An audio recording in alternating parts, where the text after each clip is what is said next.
Today is July 4th, and we wanted to give you guys one of our most popular episodes. This was originally published on December 15th, 2014. I want you to take a close listen to this and ask yourself what has changed in 2 years, if anything. But first, we want to start out on a positive note.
To you direct from Silencer Shop Studios, home of the Glass Case of Emotion. SilencerShop.com, the easiest way to buy silencers online, period. Stand by for education, enlightenment, enjoyment, and entertainment. He's not here to talk about your feelings. He's not here to say what you want to hear. He's here to say what needs to be said. Ladies and gentlemen, and children of all ages, please welcome your host, the pimp hand of America, Professor Paul Markle. I am your host, Professor Paul Markle, and we are back for yet again another episode of Student of the Gun Radio. And on the other side of the glass case of emotion, he's got a look of anticipation on his face, folks. He looks like he's excited, like he's got something he wants to say. Well, I'm excited about what he's going to talk about, because he said he's going to blow my mind, and he didn't tell me what he was going to talk about. So I'm anxiously waiting over here. Yeah, the main topic of this episode I actually came up with this morning, Jared. I was sitting this morning having my first cup of coffee, and you know what I was reading? You know, your mom bought me for my birthday the Duck Dynasty, or the Duck Dynasty Daily Devotional. That's a lot of D's in one sentence, but I was reading the daily there, and the topic didn't really deal with this specifically, but it gave me kind of an inspiration. So I'm going to give you guys a little bit of Professor Paul here coming up. But before we get into that, we need to take care of some basic housekeeping and what have you. We had an armed living class yesterday here at Student of the Gun University. Fantastic class, a lot of really good students. We had people not only from our home state of Mississippi, but we had people from Louisiana, from Illinois, and Texas as well. So we had 4 states represented in the class. We had males and females, and one of our listeners out there is a husband who did the exact correct thing. And what is that, Jared? What is the exact correct thing if you're a husband who has a wife that's thinking about getting into shooting? To taking your wife to a class, or sending your wife to a class. Don't try to teach her yourself, because she probably won't listen. That's right. She's not going to listen to you. I'm sorry. I hate to break your heart. You're like, but I'm a really smart guy, Paul. I've been shooting my whole life, ever since I was born, and my wife should listen to me. How's that working out for you? Probably not too well. Yeah, if you've got a wife who's interested in shooting, or who wants to conceal carry, or doesn't understand why you think you need so many guns and holsters and accessories, rather than try and convince her yourself, just buck up and send her to a class. Either, dig your wallet out of your back pocket and sign her up for a class, pay for the class, and let her go. And you know what I said to Mr. and Mrs. Russ yesterday? I walked up. They were online. I was lining people up, and I said, "You guys have the same last name, right?" And he says, "Yeah, we need to be separated, huh?" I said, "Yep, you need to go to the other side of the line." That's funny that he knew. Yeah, he did the right thing, bringing his wife to another class. Absolutely. And we got a little note this morning that says Mrs. Russ is very excited about shooting and wants to go do it even more now. Good. So she had a good time. So that's what happens. That's right. That's what happens. Bring your wife to Student of the Gun University, and she'll want to go. She'll want to keep shooting. She'll want you to buy more guns. How's that? There we go. We will. There's a deal. You want to make that deal with them? You bring your wife to Student of the Gun University, and we will convince her that you need to buy more guns and ammunition, and holsters and accessories. How's that sound? Guys are signing up right now. Guys are online. They're like, "When's the next class?" Oh. All right. Speaking of that, speaking of next class, what we're going to do is we're changing the way we open up class registration, because we have so much interest in the classes. We're only going to open up registration for a week at a time. So when the next class that we do, we're going to open it up for a week, and that way we're going to get the core group of students that actually want to be there. The people that sign up first are who's going to be there.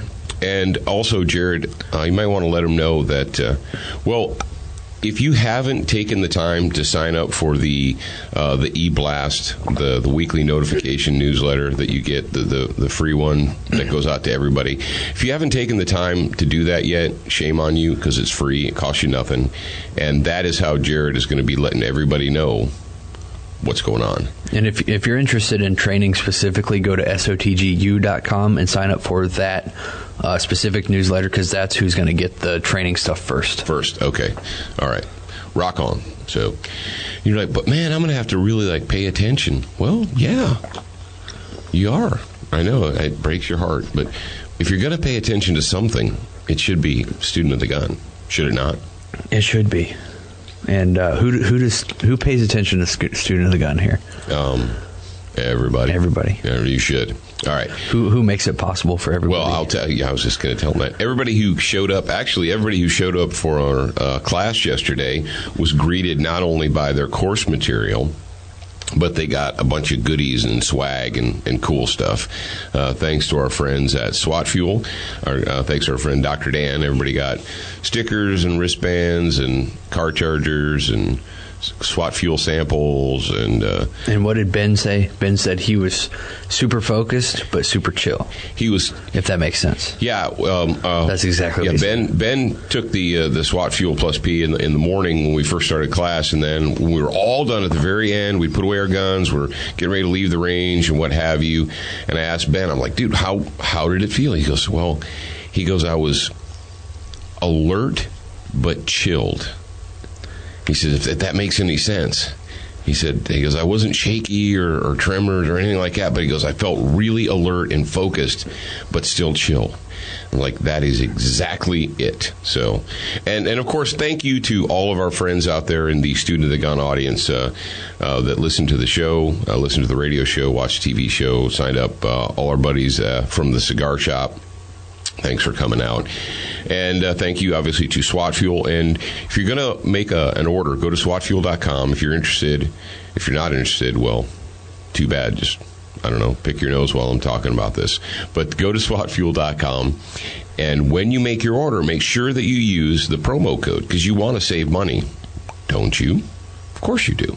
So the promo code at SWATfuel.com is SOTG2014. And that saves you 20% off your total order. So, Brownells, we talked about black rifles all the entire month of November. They still have black rifle parts on sale. I'm sure they do. If you haven't signed up for the Brownells newsletter, you really should because every week Brownells put something on sale. Well, not just something, some things. There's always specials going on at Brownells.com. And if you own a gun, Brownells has something for you. So check them out at Brownells.com.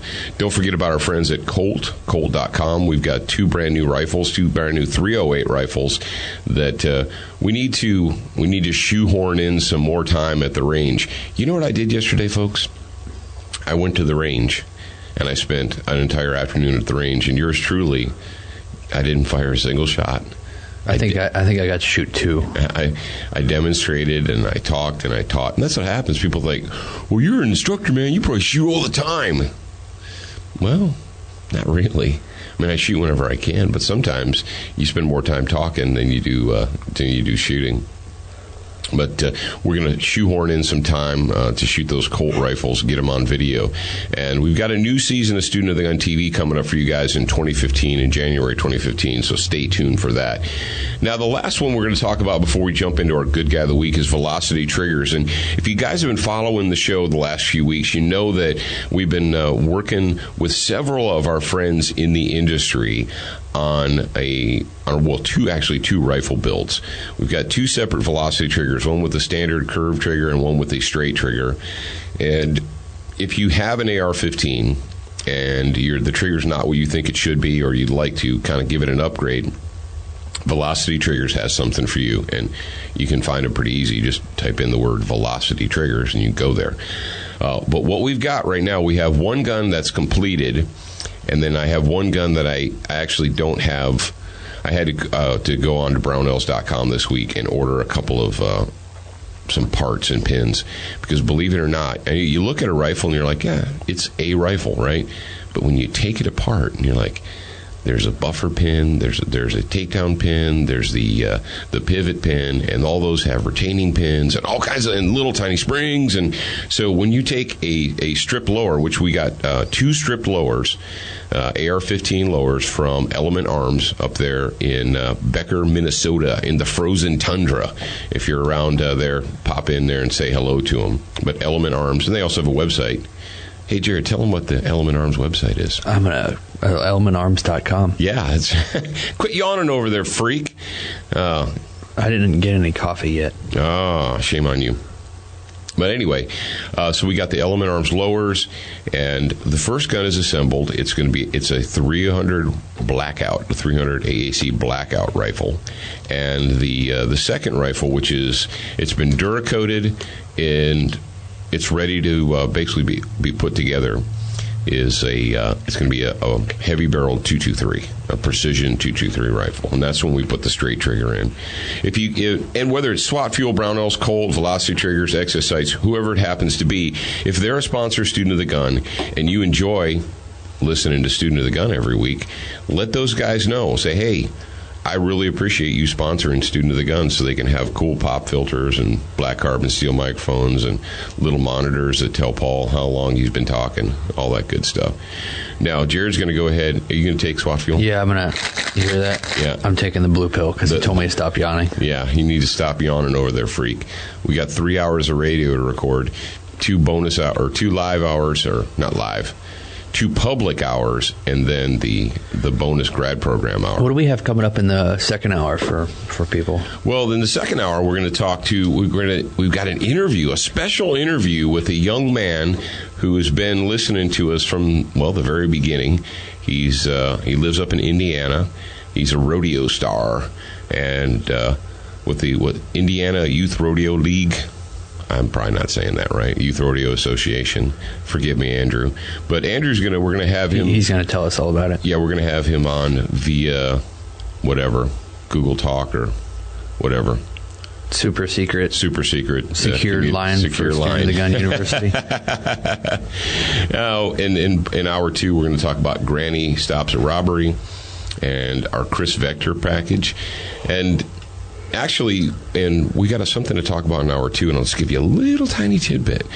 Last week, our Excess Sights Good Guy of the Week wanted to talk about the SB-15 wrist stabilizers, or what are the ones for AK calls? SB-47s, right? Yeah, I guess SB-15, SB-47. But the wrist stabilizers and the length of them and what have you. Well, ironically enough, somebody who works for a company that makes the extension tubes for the SB-15 wrist stabilizers contacted us this week and said, hey, I heard the show, and I want you to know that I actually work for a company that makes those. And we're like, okay, I'm from Missouri, show me. Well, man, I tell you what, that all in the period of 1 week from the last time I talked to you to now, I actually made contact with this individual. TJ is his name, and we got in our hot little hands one of these kits, and we put it on a gun, not on an AR-15, but on something else, and you're going to want to check that out. Now, those of you that follow us on Facebook already know, but if you're not following us on Facebook, Student of the Gun, Facebook/Student of the Gun, then you need to listen up. Jared, I think it's time for me to stop talking and for you to tell everybody who the Excess Sights Good Guy of the Week is and where their question came from and what it is. So, hit it. Our good guy this week is Lou, and I'm only going to say his first name because he posted the stuff to Facebook in secret. And what did he say? He wanted to be secretive. He said something about he didn't want to post it to the forum because of fear of vagination. Whatever, dude. But anyway, Lou, go ahead and send me your address, shirt size, phone number, and your email. Include the email in the email that you send me at Jared, JARRAD @studentofthegun.com. And Lou says, and he's talking about Excess Sights here. He says, if these are considered great sights for the application of quick acquisition in what we can call combat distances, why are they not issued in great masses to police departments versus to Trijicon/Meprolite? That's it?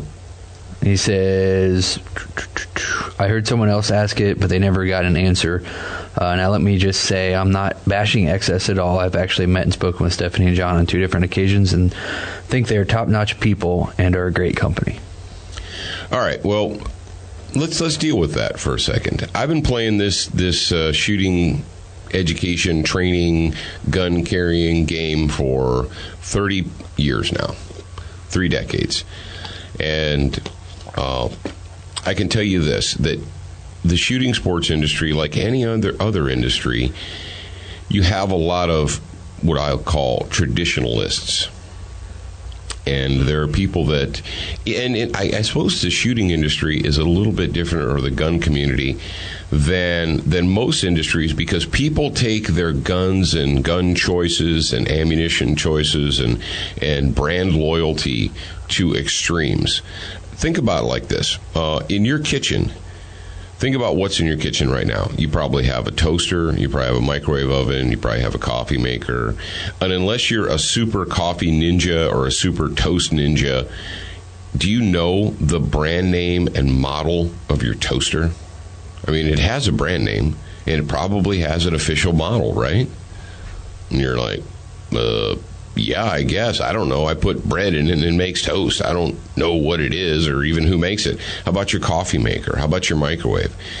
Do you even know? I mean, unless you have super brand loyalty. But when it comes to most average common appliances, things that you have in your house, people don't really have that brand loyalty. They have price loyalty. Like, well, why did you buy the coffee maker? Well, because, I wanted one that was going to last, and this one was on sale, so I thought it was a good deal, and I bought it. Guns and ammunition and so forth are the exact opposite.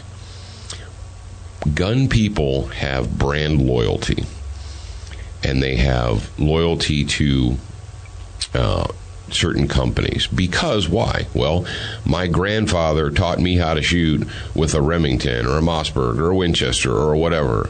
Or my uncle, taught me how to hunt deer with a pump action Winchester or what have you. It doesn't matter. And so people, they grow up and they're very, very brand loyal. And they don't accept change very often. People will... There's always a small percentage of people that anything that's new, that they'll buy into it just because it's new. But the vast majority of shooters and shooting people, gun industry people, they don't accept new things, or they're very leery of new things because they're different. And that's just human nature. Now, when it comes to the excess sight, I really find it kind of hilarious when I hear people in 2014 say something about those new sites, like the excess. Yeah, those new ones, those weird, they're strange, they're different, they're what. I'm like, and I want to tell them, dude, the company is like 20 years old. They may not be a full 20 years old, but I know that I've had excess sights on. I've been using them since 1997. Yes. I believe I installed the first set of excess sights on a pistol in 1997. So you do the math, at least 17 years. That, I don't really think that you would call 17 years new. But people in the industry and police officers, you're like, well, why don't police officers use them? I'll tell you this. Well, number one, most police officers in the United States of America are not gun people. What? No, they carry guns every day, Paul. No, I know that. No, they're not gun people like you and I are gun people. Now, the cops, hey, brothers, the ones that are listening to me right now are probably gun people. But the vast majority of police officers are not gun people. They're just guys who have jobs, and they happen to also have to carry a gun because of their job, or gals, or what have you. So they don't really, the truth is most cops really don't care all that much about the choice of gun and what's attached to the gun. They're not really, it's kind of like, the toasters and the microwaves and stuff. Well, if you ask a deputy sheriff or a police officer or somebody, why do you carry a Glock? Why do you carry a SIG? Why do you carry this? And the majority of them would just say, well, I carry that because that's what the department issued me, and that's what I use, and that's it. There's a very, very small, and I can tell you this because I was a cop for 17 years before I left that to become a firearms instructor full time. But anyway, my point is this. Cops don't really care all that much about what's on their guns, what their guns go into. They just know what the department issues them. And the department issues them whatever the gun companies sell them. Okay. All right, I'm with you. The gun companies, the rep from Smith or Glock or SIG or HK or whomever, goes and sits down with the sheriff, the chief of police, the chief deputy, who's ever in charge of making gun purchases for the agency, sits down with them and says, hey, I'll make you a deal. I'll sell you this many guns for this much. If I'll buy those guns from you, and we'll shuck and trade and jive and so forth. Okay, great. What's the bottom line? How much is it going to cost me? And then they sell them whatever the salesman considers to be the police tactical, super cool ninja tactical model, whether it's a G22 with Mepro light sights or what have you. All right, Paul. I'm still with you. I got that. So why don't the manufacturers put them on there? Well, because the manufacturers, believe it or not, manufacturers aren't hardcore gun people. They're not shooters. Well, no, come on, Paul. Yes, they are. No, they're not. They make stuff. They make stuff and they sell stuff. You, as an individual, you care about what kind of holster you have, what kind of ammunition goes in your gun. You care about the sights that are on the gun. You care about the trigger that's in the gun. You care about all that stuff. You're really detailed into it. Most industry people aren't. They're into manufacturing large quantities of products and selling those products. Okay? And excess sights to them are new and different and strange and unusual. And if you talk to a manufacturer or the people that test the guns, they're like, well, these guns were tested in the factory. Yes, they were. Most factories have test tunnels, or they have if they're lucky enough to be out in the country. Most factories aren't in the country. They're in urban areas. Or maybe even suburban areas, but they have test tunnels, and they take the guns and they sit down at the bench and they test fire them to make sure that they actually function. They go boom, boom, boom. Okay, good. The gun works, and we're out of here. They don't. Your average Smith & Wesson, Glock, whatever, they don't go out to tactical response and spend 2 days dropping guns and kicking guns around in the dirt and rolling over on their backs and shooting on the move and shooting around cover and doing shoot houses and clearing and what have you, and left-handed shooting, right-handed shooting. They don't do that. That's not what they do. I'm not saying that they don't make quality products. They do make quality products. But when it comes to what do they care about, they don't really care about all that jazz. And that's why they just default to whatever is the simplest. And you say, well, then they should have the excess sights. Well, yeah, they probably should. They're the fastest sights in any light. But they're still different, unusual, uncommon to them, to their way of thinking. And that's how you get that. The only way that you affect change, the only way that you get street cops carrying excess sights is if you have a sergeant, a lieutenant, a captain that is a serious guy, that is a serious shooter, that actually attends training, that actually understands, the ins and outs of fast, dynamic shooting. That's how you get them in their hands. And just because your local police department isn't carrying excess sights doesn't mean that they're not the fastest sights, because quite frankly, most cops don't know the difference. And I've been out on ranges with guys, and I've handed them a pistol with excess sights on it, and they'll pick it up and they'll stand there and they'll slow fire 5, 10, 15 rounds maybe into a paper silhouette with my gun with excess sights on it, and they'll examine their shot groups, and they'll say, BFD, I can do that with the sights that are on my gun now, with the normal sights. Why do I need these? Well, if all you're going to do is stand flat-footed on a sunny day on the range and shoot without moving, two-handed, light is good, then you don't need excess sights. You don't.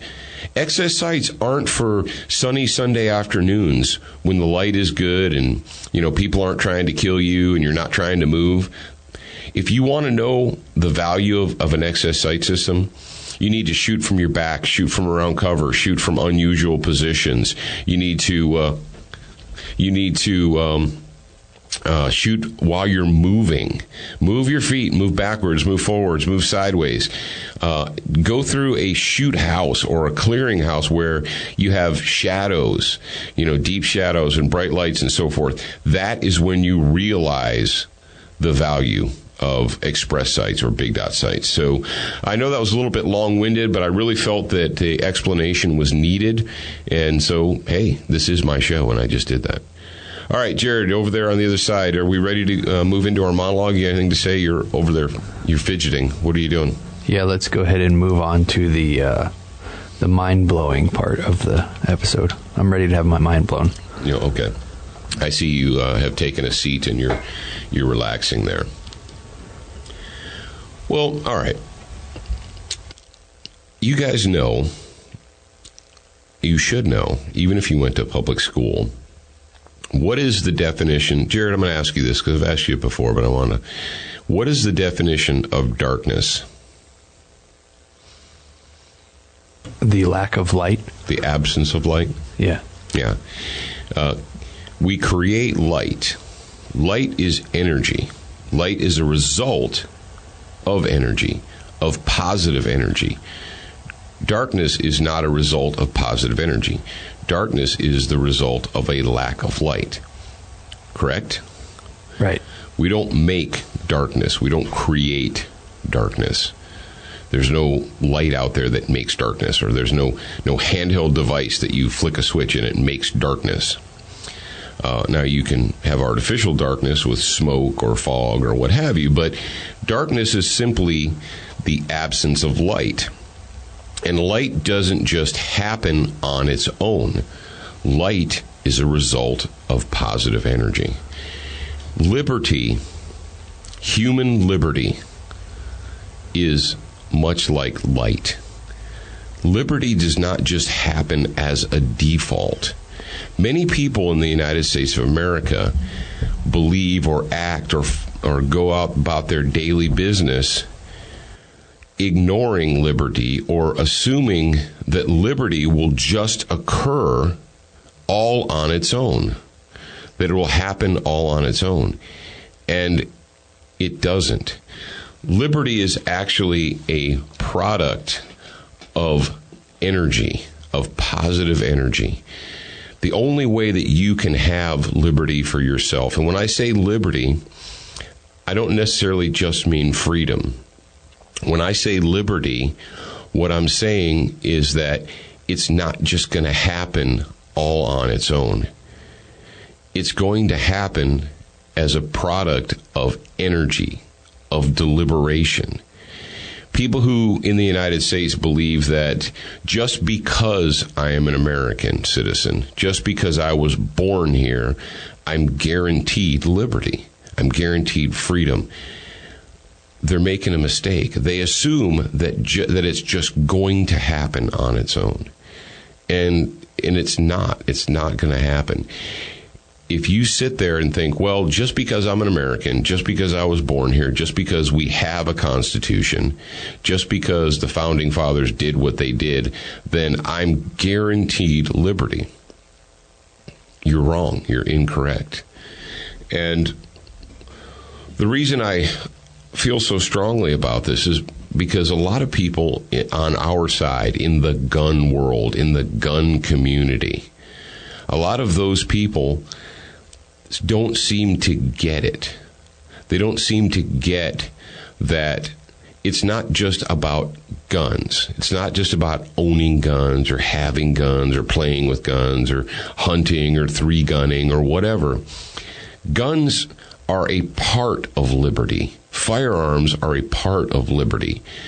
When you deprive someone the right to possess arms, and whether it's a spear or a bow or a sword or a lance or a firearm, when you deny them arms, you are denying them liberty. When you have a lack of liberty, if you don't have the positive energy that it takes to put forth to ensure liberty, well, what do you end up with? Well, what is darkness? Darkness is a default. It is an absence of light. And slavery or servitude is that same thing. It is a default of the absence of liberty. If you don't participate in your own liberty, if you don't participate in the preservation of liberty in the United States of America, then what you end up with is a default, and that would be slavery and servitude. It doesn't just happen all on its own. You actually have to be an active participant. And unfortunately, I just don't see that today. I don't see it as much as I believe we should see it. We have people that are on our side, ostensibly, and they think that we need to be more reasonable and that we need to give a little more and a little more and a little more to get along. And they don't understand why people like myself and others are so hard-headed and so extreme that we're not willing to just give up a little bit. Well, when you give up a little bit, when you give up a little here, a little there, what do you end up with? Well, you end up defaulting to the level of servitude, to a level of slavery. Maybe not slavery with physical chains, but definitely slavery nonetheless. And it saddens me. I'm not trying to bring you guys down, but it saddens me that people that should know better feel like their only participation is voting once every 2 years or once every 4 years. And then they do that, and then they're done. They're all done paying attention. They're all done with their citizenship duties. They're all done being concerned. And they just assume that because they are an American citizen, that they're always going to have liberty. That the United States of America is always going to stand for, quote unquote, freedom and liberty. Now, with liberty comes responsibility. Comes the responsibility for your choices, whether they're good or bad, whether you succeed or whether you fail. Liberty is not a guarantee of success. Many people think that because they've been granted liberty by the founding fathers, by the founding documents, by the fact that they were born in the United States of America, they're the recipients of liberty, and that guarantees them success, that guarantees them comfort, that guarantees them what they want out of life, just because. That's not liberty. Liberty is responsibility. Liberty is duty. Yes, duty. Not just rights. Everyone likes to talk about their rights. I have the right to this. I have a right to keep and bear arms. I have a right to free speech. I have the right. Well, with rights come responsibilities. And with responsibilities, you must understand that you have a duty as a citizen. And there are certain duties that come with that. It's not free. You don't just get it because. And until we as a nation, until we as the collective good guys, until we get together and everyone, or at least most of us, a majority of us, realize that liberty is not simply a default. It is not a state of default. Liberty is like light. Light is a product of deliberate energy, of positive energy, whereas darkness is the default. It is a lack of light. And if we lose our liberty, if we don't guard it, if we don't exercise that energy that we need to exercise, then the default state is servitude. It is slavery. And that really is the only choices that we have to make. You have a choice as a listener of Student of the Gun Radio. If you're living in the United States of America, if you're not living in the United States of America and you're listening to me, I'm sorry for you. I hope that all things are going well where you live. I believe that we understand. And folks, I didn't mean to dive into the foreign countries or the other nationalities, but we as Student of the Gun Radio, we get letters, messages, Facebooks, all that, every week from people in other countries. We've read some of those to you from listeners in Australia, listeners in Great Britain, listeners, in Canada, and they tell us, don't believe the hype, guys. It is not all unicorns and rainbows and sunny days here in Australia, in England, Great Britain, in Canada. We don't have a Second Amendment. We don't have a Bill of Rights. We just have to do whatever we're told. They've taken away our liberties. They've stripped our liberties from us a little at a time over, decades upon decades. And eventually what we have is a bunch of scared tax slaves, a bunch of fearful tax slaves who have been basically, they're like a dog who's had his teeth pulled out. They can bark, but they can't bite. That's what we have in Great Britain right now.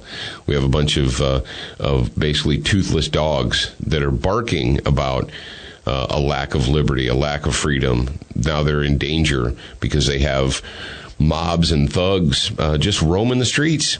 randomly cutting off people's heads and murdering them, and they're helpless, they're defenseless to do anything about it. And that's the model that some people think that we should emulate here in the United States of America. And you say, well, that's never going to happen here. Okay, why is it never going to happen here? Because we're special? Because 200 years ago, a bunch of men got together in a room in Philadelphia and signed a piece of paper, and so that guarantees that it'll never happen here? No, that's not why. They gave us the framework. They gave us the directions.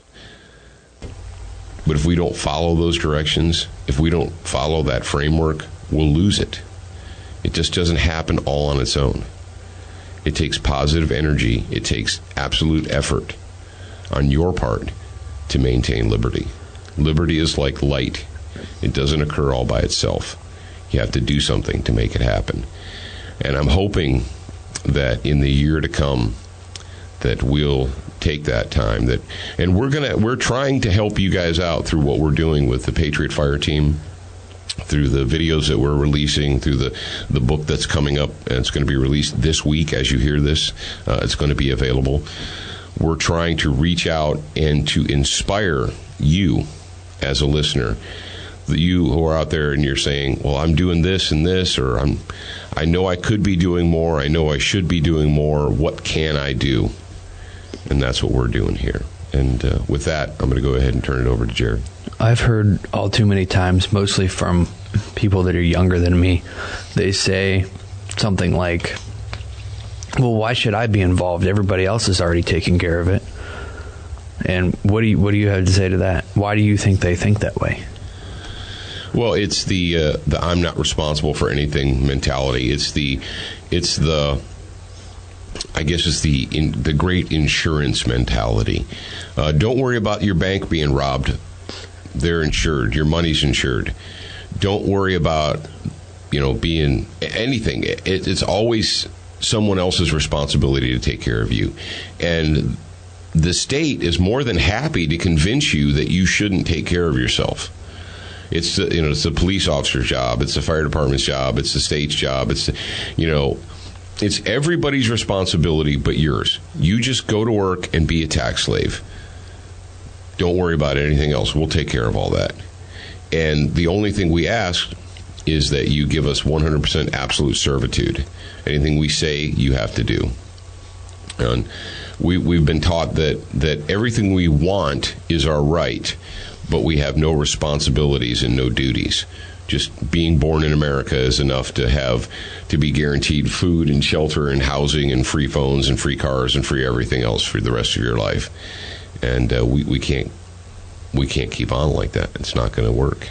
Well, like for instance, do you want to move on to the next story, or can we keep going? Well, I mean, do you want to do the next story in this?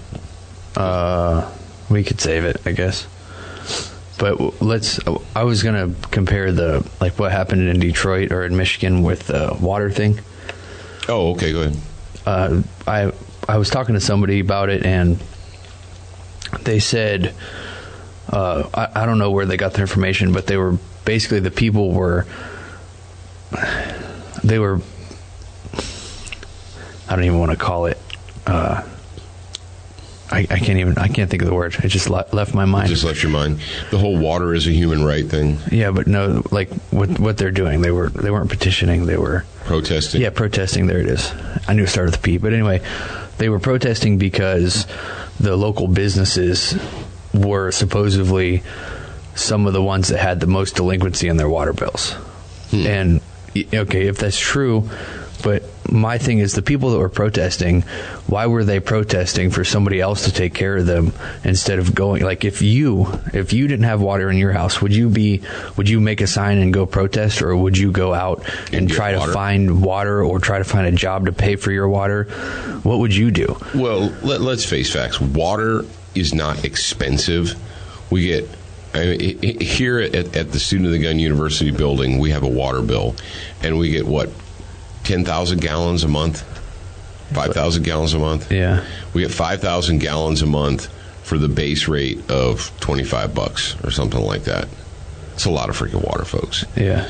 There's people in the world, there's people in Africa that don't see 5,000 gallons of water a year, much less a month. But it's an entitlement mentality that, well, because I'm born here, everything I want, I'm entitled to everything I want.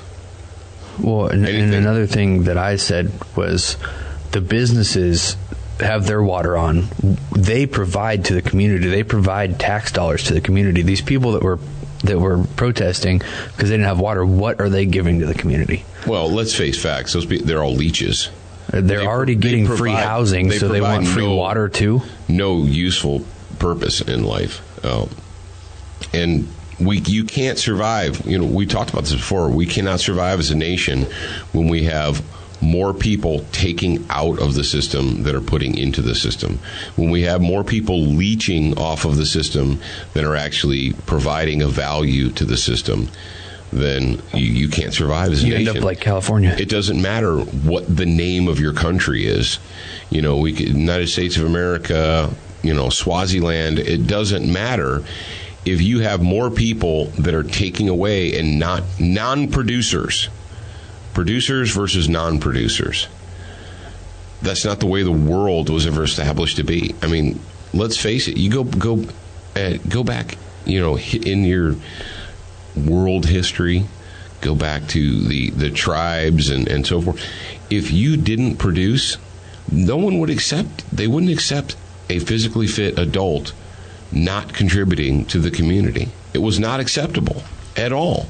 And we've gotten to that point where we have decided that in order to be fair or to be just or to be nice, that some people, well, they just can't. Yes, they can. They just don't want to. And we can't survive as a nation. It's not, whether you want to believe it or not, whether you want to consider it or not, whether you want to talk about it, the fact of the matter is, it's like, was in video too, I talked about whistling past the graveyard. It's like, well, I'm not going to talk about it because if I talk about it, then it'll happen. No. If there's a hurricane in the Gulf of Mexico and it's going to make landfall in 5 days, ignoring the fact that the hurricane is out there, the hurricane doesn't care whether you acknowledge it. It's coming. The storm doesn't care whether or not you've made the conscious decision to acknowledge it. It's still going to happen. And whether or not you acknowledge the fact that the country is in trouble, whether or not you acknowledge the fact that we're going down a slow and steady descent into the 7 levels of hell, whether or not you acknowledge that or not doesn't stop it from happening. Oh, I'm just going to put my head in my iPhone and play Candy Crush while the world crumbles around me. Whether or not you acknowledge it, whether or not it hurts my feelings or it makes me uncomfortable, so I'm not going to talk about it. I'm not going to listen to people who talk about it. Jared, I don't like to. It's like these. We're all about guns, not politics. Folks, guns are politics. Guns are freedom. Guns are arms, and arms is liberty. And the possession of arms equals liberty. And the denial of the possession of arms equals slavery. And that's it. And it always has been through the entire history of mankind. There's always been one group that has tried to disarm another group. And after that other group is disarmed, they're subjugated. This isn't new. It's been going on for thousands upon thousands of years. And just because you went to public school in the last 20 years and didn't learn about history doesn't make it so. I don't want to bum you out, but those are the facts. And failure to acknowledge the facts doesn't make them go away. Now, coming up in hour number 2, we're going to talk with our good friend Andrew from Indiana. We're going to talk about our new project. It's a super secret project. We're going to talk about it. Granny stops a robbery, and we want to talk about that, obviously. Go, Granny, go. What else are we going to talk about, Jared? I guess let's drop the University of Maine thing into the bonus hour so I can rant a little bit hard about it. Coming up in the bonus hour, if you're not signed up for the Student of the Gun grad program, that's cool. You're an American. You don't have to, but you're missing out. You really should. The grad program is the bonus hour. It's the Tactical Tutor newsletter. It's the free stuff. It's the exclusive offers, all that jazz. You want to check that out at studentofthegun.com. Don't forget to watch the TV show. Don't forget to sign up for the free mobile app. Android. You don't even have to sign up for it. You just download it. You just download it. Google Play, iTunes. If you haven't seen the video series that we've put out for the Patriot Fire Team, I want you to do that. Go to prepare, that's PREPARE.patriotfireteam.com. It'll take you to the first video. Watch the series. Leave your comments in the little area below the video. And there's 2 free reports you get in video 1 and video 3. Yeah, and if you haven't been to PatriotFireTeam.com lately, check it out. Jared's done a lot of work sprucing up the website. All right, folks, we'll be right back with you with part number 2. Remember, you're a beginner once, you're a student for life.